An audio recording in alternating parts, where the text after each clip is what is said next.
When it comes to being obtuse, Phantom Trigger falls into that category, and it's an unfortunate thing. While playing it, there are a lot of things that the game does right, but the developers just missed the mark when making the game fun to play. Phantom Trigger is an action hack-and-slash game with the same isometric viewpoint as Diablo or Transistor.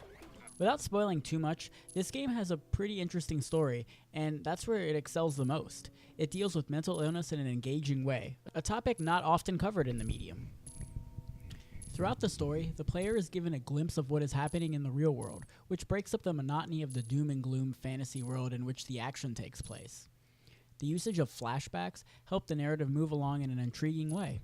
The art and sounds work to the game's advantage too. Each of the 3 weapons have a unique sound and rhythm associated to make this almost feel like a music game at times.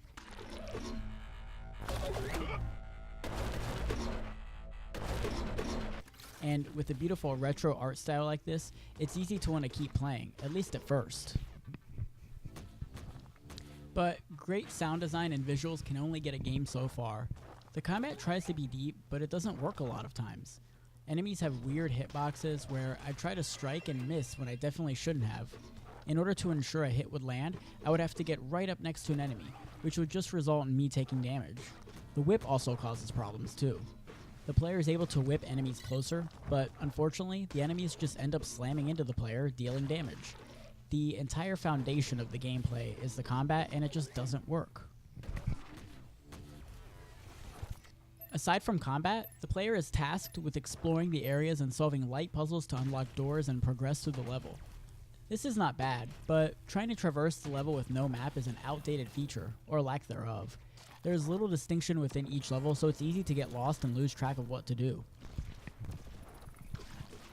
In typical video game format, each level ends with a boss battle. Like the exploration, these bosses feel flat and obtuse. It seems like the developers were struggling to add difficulty to the game, but instead just made the bosses weird and confusing. It's common to find games that don't explain much, but when the gameplay isn't fun, it makes it difficult to want to progress. Phantom Trigger tries to do many things that modern games just do better in every way. The obtuse level design, boss battles, and combat make this game not enjoyable to play, even if the art style and story are its only saving grace.